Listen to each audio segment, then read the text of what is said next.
आज के इस लेक्चर में हम लोग एम करीम बुक से हाइड्रोस्टैटिक्स चैप्टर का क्वेश्चन सॉल्व करेंगे, पेज नंबर 170। तो लास्ट टॉपिक होगा हमारा फ्लूइड मैकेनिक्स का। इसके बाद 11th में सिर्फ बचेगा हमारा थर्मोडायनामिक्स, मतलब हीट एंड थर्मोडायनामिक्स। चलिए स्टार्ट करते हैं। हाइड्रोस्टैटिक्स क्वेश्चन नंबर फर्स्ट लिखा गया, calculate the weight which can be lifted by a balloon of volume 250 meter cube. Correct balloon है जिसका वॉल्यूम 250 मीटर क्यूब है। एक बैलून है जिसका वॉल्यूम 250 मीटर क्यूब है। कितना वजन को लिफ्ट कर सकता है, उठा सकता है। Which is filled by hydrogen gas. इसमें हाइड्रोजन गैस भरा हुआ है। द डेंसिटी ऑफ हाइड्रोजन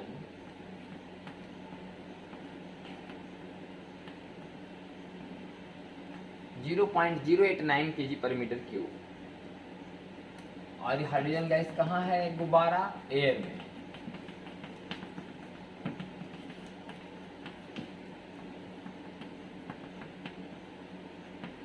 और एयर का डेंसिटी 1.24।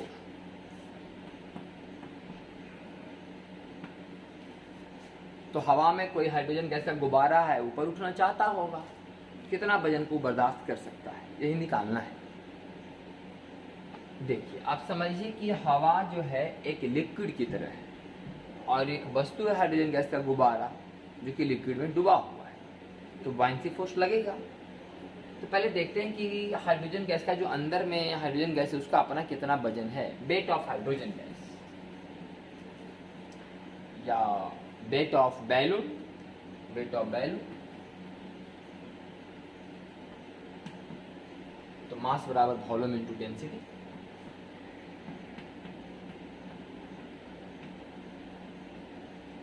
या क्या मास 250 गुने 0.089 अब गुने जी, ये हो गया वेट 9.8।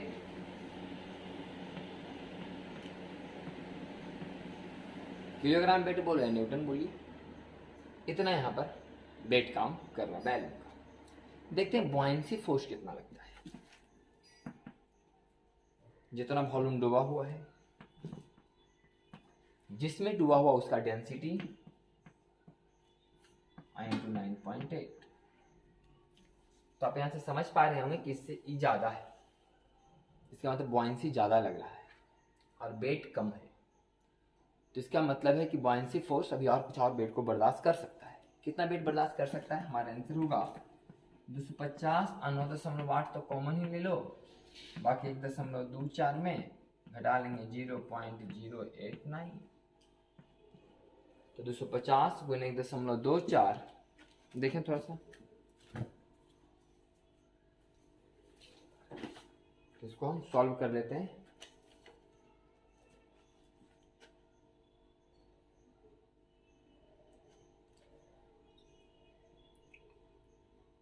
दो 250 गुना 1.24 माइनस 0.089 और इंटू 9.8। आपका आंसर आएगा 2.8 इंटू 10⁻³ ये आ रहा है आपका 2.8 इंटू 10⁻³ न्यूटन। तो सही है, 2.8 इंटू 10⁻³ न्यूटन।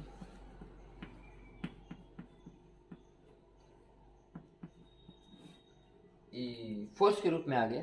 अगर मास के रूप में आप जानना चाहते हैं तो इसमें क्या करना है कि 10 से डिवाइड कर दो। जी का मान ऐसे 9.8 लिया गया है, ये आ रहा है 2.8 इंटू 10⁻² के आसपास आ जाएगा। 2.8 इंटू 10⁻² किलोग्राम। जी का मान 10 मान के बना लिए, ऐसे 9.8 लिखे थे, आपकी जगह पूरा एक्यूरेट आ जाएगा। ये जो आपका जो भी आएगा ये न्यूटन में आएगा ना, फोर्स आएगा। हमको निकालना है किलोग्राम के रूप में, कितना किलोग्राम का वजन है ये, इतना न्यूटन फोर्स कितने किलोग्राम का वजन है। इसमें 9.8 से भागा दीजिए, हम लगभग 10 से भागा दे दिया, लिख दिए 2.8 इंटू 10⁻²। आप एक्यूरेट कीजिएगा, सही आंसर आएगा। किलोग्राम वेट पूछ रहा है, मैंने कितने किलोग्राम का वेट, मैंने इतने किलोग्राम का वेट, मैंने इतना में 9.8 या 10 से गुना किया दिया जाना चाहिए, ये आंसर है। इतना और वो बर्दाश्त कर सकता है।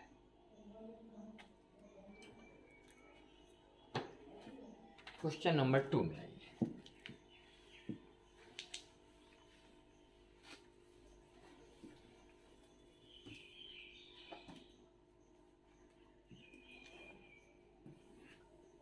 एक सिलेंड्रिकल वेसल, एक सिलेंड्रिकल वेसल है, इसका रेडियस r है, homogeneous liquid is filled in it, इसमें एक लिक्विड भरा गया है। What should be the height of the liquid in the vessel, कितना हाइट होना चाहिए लिक्विड का।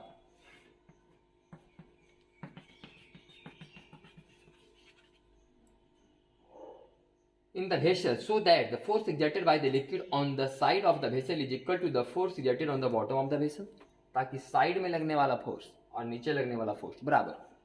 नीचे लगने वाला फोर्स कितना होगा जी, इसमें पाई आर स्क्वायर हो गया, एरिया एच हो गया आपका, ये तो कर दिया तो वॉल्यूम, वॉल्यूम में डेंसिटी से गुना करो तो मास, मास में से गुना करो तो वेट, इतना वेट नीचे लग रहा है, ये तो नीचे लगने वाला हो गया। दीवार पर कितना लग रहा है, तो दीवार पर तो अलग अलग प्रेशर काम करेगा, यहाँ तो कुल मिलाकर प्रेशर काम कर गया, समझो कि रो जी एच, ऐसे सोचो तो प्रेशर, प्रेशर इनटू एरिया बराबर फोर्स, या ऐसे समझो लिक्विड का वजन पाई आर स्क्वायर, एच हो गया वॉल्यूम गुना के तो वॉल्यूम, वॉल्यूम डेंसिटी मास, मास होने जी बराबर वेट। जैसे समझो यहाँ कितना फोर्स लग रहा है, लिक्विड के वेट के बराबर ही लग रहा है। और अब देखो कि दीवार पर लिक्विड के चलते कितना बल लगता है, दीवार पर लिक्विड के चलते, तो दीवार पर जो बल लगेगा वो तो अलग अलग प्रेशर सर्फेस का काम करेंगे। तो मान लो कि यहाँ से बाई ऊंचाई पर एक डी वाई हम लोग एलिमेंट काटे, डी वाई, तो जो दीवार के चारों तरफ का हिस्सा होगा डी वाई वाला, डी वाई चौड़ाई का जो हिस्सा होगा दीवार के चारों तरफ, वहां कितना प्रेशर काम करता होगा, इधर से बाई मानते हैं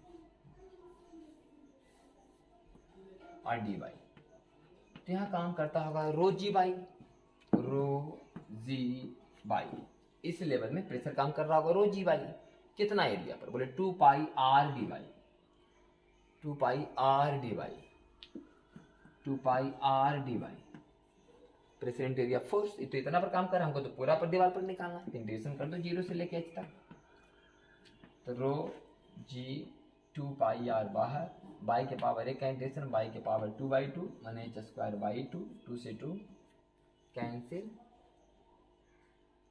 रो जी वाई प्रेशर हो गया, एरिया हो गया 2 पाई आर डी वाई, और इसका इंटीग्रेशन करेंगे 0 से लेके एच तक, बाई का इंटीग्रेशन बाई स्क्वायर बाई 2 माने एच स्क्वायर बाई 2, तो आ गया कितना, rho g pi r h square, rho जी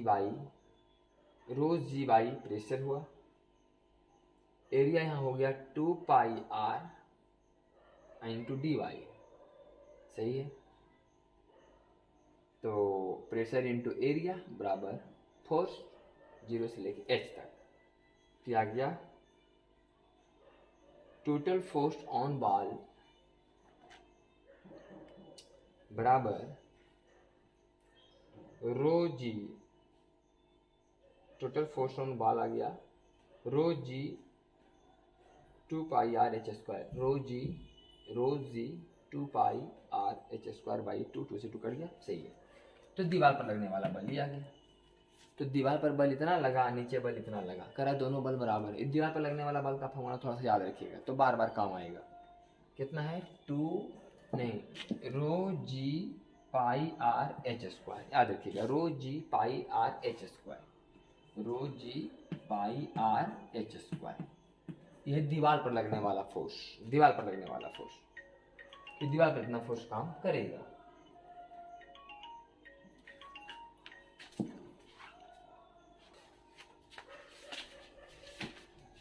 तो क्वेश्चन कह रहा था कि दोनों फोर्स क्या है, बराबर है, तो pi r square h rho g h pi r r इधर बचा, इधर एच बचा, मतलब आर बराबर एच, जितना मतलब कि आपका रेडियस है इस पाइप का, सिलेंडर का, उतना ही हाइट तक पानी भरा हुआ अगर रहेगा तो जितना फोर्स नीचे लग रहा है उतना ही फोर्स इसके चारों तरफ वाल पर भी लगेगा। अगला क्वेश्चन,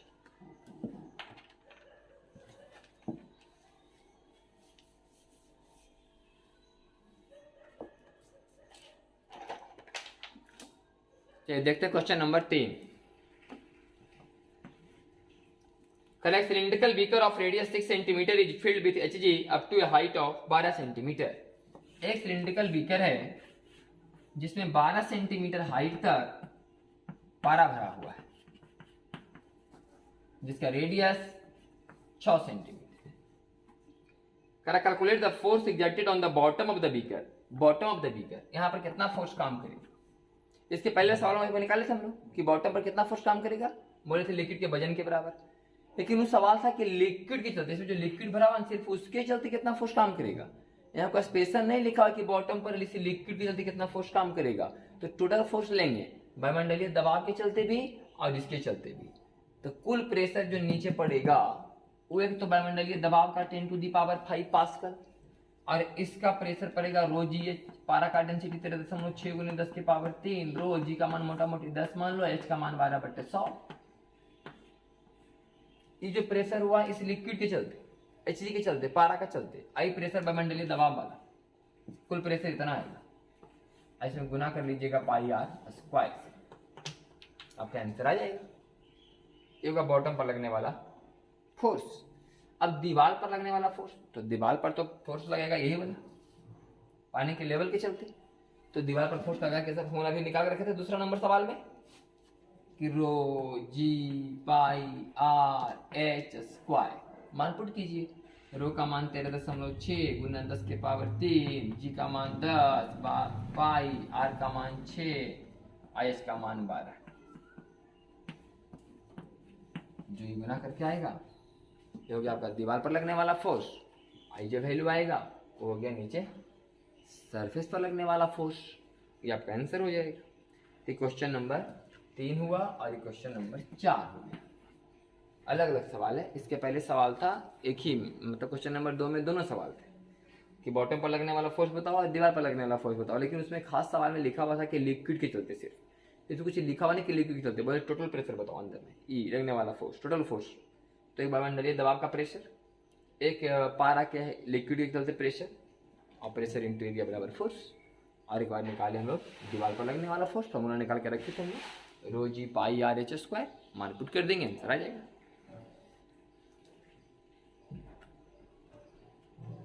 क्वेश्चन नंबर 5,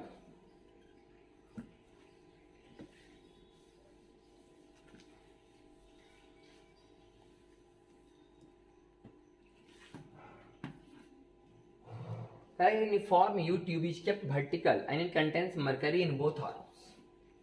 एक U ट्यूब है और ये वर्टिकल रखा गया है, इसके दोनों तरफ मरकरी भरा हुआ है, Hg, पारा भरा हुआ है, तो लेवल दोनों तरफ सेम होगा। Now glycerine and oil is poured into the two arms separately, while the upper surface of the glycerine and oil are at same level। इसके ऊपर क्या किया गया कि एक तरफ ग्लिसरीन और एक तरफ ऑयल। ग्लिसरीन का डेंसिटी 1.3 है जबकि ऑयल का डेंसिटी 0.8 है, तो ग्लिसरीन ज़्यादा डेंसिटी वाला हुआ और ऑयल कम डेंसिटी वाला हुआ। is poured into the two arms separately till the upper surface of the glycerine and oil are at same level। एक तरफ इसमें ग्लिसरीन भरा जाएगा, एक तरफ इसमें ऑयल भरा जाएगा।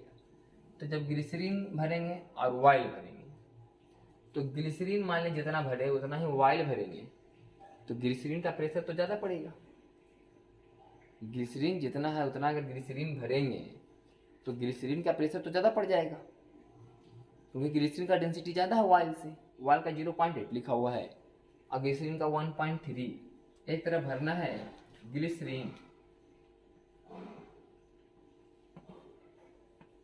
1.3 ग्राम पर सीसी, एक तरफ भरना है y 0.8 ग्राम पर सीसी। तो और पारा का डेंसिटी लिखा हुआ 13.6 ग्राम पर सीसी। अब देखिए इस तरफ हम लोग ग्लिसरीन मान लिया भर रहे हैं, अब इस तरफ ग्लिसरीन भर रहे हैं, अब इस तरफ ग्लिसरीन भरेंगे तो ग्लिसरीन का डेंसिटी चूंकि वाइल की डेंसिटी से ज़्यादा है तो ग्लिसरीन क्या करेगा, थोड़ा सा दबाएगा इसको। ग्लिसरीन क्या करेगा, इसको थोड़ा सा दबाएगा। हमारी तरफ वाइल भर रहे हैं तो जैसे अब हम चाहेंगे दोनों तरफ समान भरे, एक तरफ ग्लिसरीन एक तरफ वाइल समान लेवल में भरे, ऐसा तो हो नहीं पाएगा क्योंकि वाइल का जो डेंसिटी है कम है और ग्लिसरीन का डेंसिटी जो ज़्यादा है तुरंत ऐसे दब जाएगा और हल्का सा ऊपर उठ जाएगा। मतलब अल्टीमेटली अगर ये देखा जाए तो थोड़ा सा दबा हुआ रहेगा, तो ग्लिसरीन कुछ यहाँ तक आएगा, ऐसा कुछ होगा। अब ग्लिसरीन जब इधर दबेगा तो वाइल इधर उठेगा, तो मान लिया तब तक ऐसा भरा जाता है कि दोनों का लेवल सेम ना हो जाए। मान लिया दोनों का लेवल सेम हो गया, इधर दबा होगा इधर कुछ उठा होगा, तो ग्लिसरीन आई वाइल है। तो कह रहा कि ग्लिसरीन जो है यहाँ से 16 सेंटीमीटर ऊपर है। ग्लिसरीन क्या है, 16। If the glycerine column is of height 16 centimeter, then calculate the height of while column, density of mercury 13.6 gram per CC. तो इधर 16 है तो इधर बताओ कि एच क्या है। बोले कि मान लो एच है तो निकालना है, जब ये एच है तो ये 16 माइनस एच है। तो इधर का प्रेशर बराबर होना चाहिए। इधर प्रेशर होगा रो जी एच, इधर प्रेशर होगा अगर इसका बोला जाए तो रो जी एच, अब वाइल का रो जी एच। तो जी तो कॉमन लेंगे, यहाँ से काट जाएगा तो आएगा 13.6 1.3 गुने 16 बराबर होगा इधर 13.6 अब गुने 16, 13.6 गुने 16 माइनस 13.6 एच प्लस 0.8 एच। तो माइनस 13.6 एच और प्लस 0.8 एच, अगर इसको मिला के लिखा जाए तो 13.6 गुने 16 अब माइनस हो जाएगा ये 13.6 में 0.8 घटेगा तो 8 और 8 16 और 2 1 12.8 एच, 12.8 और वाट 13.6 हो जाएगा। अब माइनस 12.8 पे इधर ले आओ तो प्लस 12.8 एच बराबर 16 गुने 13.6 में घटेगा 16 गुने 1.3 तो बचेगा 16 गुने 12.3 12 और 1 13 13.6 हो जाएगा। तो एच का मान कितना आ जाएगा, एच का मान आएगा 16 गुने 12.3 और बटे 12.8। तो 16 गुने 12.3 बटे 12.8 कर लेते हैं।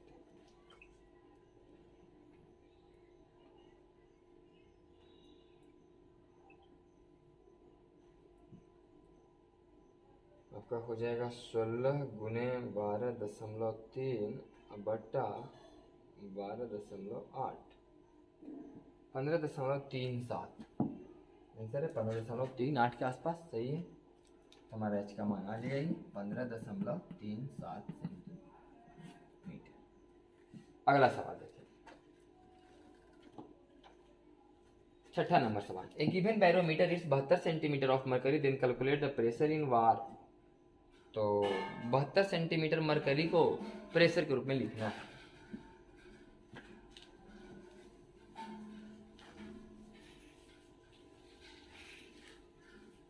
चलिए देखते हैं क्वेश्चन नंबर 6।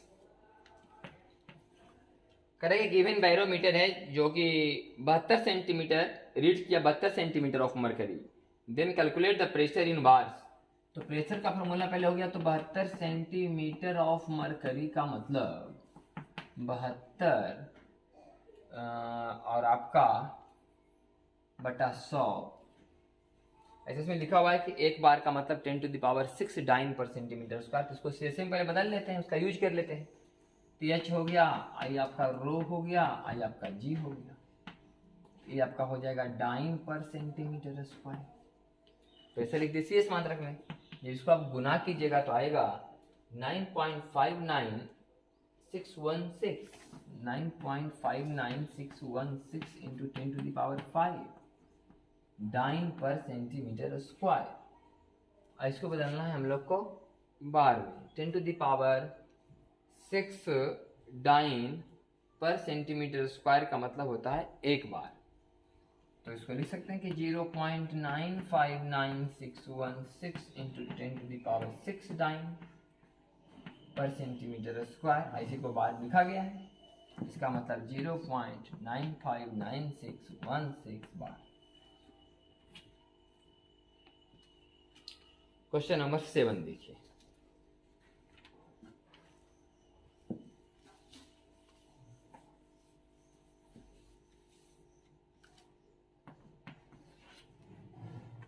कराइन 80 gram of water, 90 gram sulphuric acid. 80 gram water और 90 gram sulphuric acid of specific gravity 1.8, इसका 1.8 ग्राम पर सीसी डेंसिटी है, और पानी का तो 1 ग्राम पर सीसी होता है डेंसिटी। मिक्स्ड, दोनों को मिक्स किया गया, 80 ग्राम वाटर को और 90 ग्राम सल्फ्यूरिक एसिड को। तो मिक्सचर का स्पेसिफिक ग्रेविटी कितना आ गया? 1.4। मिक्सचर का 1.4 ग्राम पर सीसी। मिक्सचर का स्पेसिफिक ग्रेविटी मैंने वही डेंसिटी सीजीएस है। Then calculate the contraction when the two liquids are mixed. जब दोनों लिक्विड को मिक्स किया गया तो वॉल्यूम कितना घटा, देखते हैं। पहले वॉल्यूम क्या था? वॉल्यूम बराबर क्या हो गया? डेंसिटी बराबर मास बाई वॉल्यूम, वॉल्यूम बराबर मास बाई डेंसिटी। तो मास बाई डेंसिटी कितना सीसी, इसका वॉल्यूम, इसका वॉल्यूम, मास बाई डेंसिटी 18×5 = 90 बराबर 50 सीसी। तो कुल मिला के 8×13 130 सीसी। मिक्सचर का मास कितना होगा? 8 × 16 170 ग्राम। मिक्सचर का मास 170 ग्राम, मास बटा डेंसिटी बराबर वॉल्यूम, हो जाएगा आपका इतना सीसी। तो 170 में आप डिवाइड कर लीजिए 1.4 से।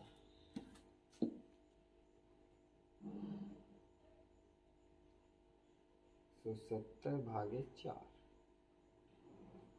तैयार है 42.5 सीसी। तो 130 था पहले, अब हो गया 42.5। तो कितना कम गया? तो 42 1 43, 43 और 7 50, अब बाकी कम गया 80। तो 87.5 सीसी के आसपास आंसर है हम लोग का। 48.58 CC. Volume of 90 gram sulphuric acid बराबर 50 सीसी, और वॉल्यूम ऑफ 80 ग्राम वाटर बराबर 80 सीसी। तो कुल मिला के 130 सीसी पहले हुआ। After mixing the total volume of mixture is 170/1.4। 170/1.4 का मान गड़बड़ आ रहा है। अच्छा, 170/1.4 हम लोग कर दे 170/4, तो ये जाएगा 170/1.4। तो यह जाएगा आपका आंसर 121.4। 121.428 कुछ ऐसे सीसी। तो 130 में घटेगा 121.42 cc, तो 130 माइनस 121.42 cc, तो 42 और 8 50 50, जब 122 और 8 130, आंसर आएगा 8.58 cc। इसमें जोड़ देंगे 21 और 8 129 और मिलके 130। तो निकालना है कि वॉल्यूम कितना घटेगा, तो कॉन्ट्रैक्शन आएगा वॉल्यूम का आपका 8.58 cc। आंसर में दे दिया 48.58 cc, जो कि गलत है क्योंकि उसमें दे दिया है 170 में माइनस कर दिया है, तो गलत होगा। 170 में माइनस नहीं होगा, 130 में माइनस होगा, क्योंकि वॉल्यूम के हिसाब से देखो तो 80 और 50 है, मास के हिसाब से देखो तो 170 ग्राम है, वॉल्यूम के हिसाब से 130 cc है, 130 में घटेगा इतना, तो आएगा 8.58 cc। ये आपका आंसर होगा क्वेश्चन नंबर 7 का।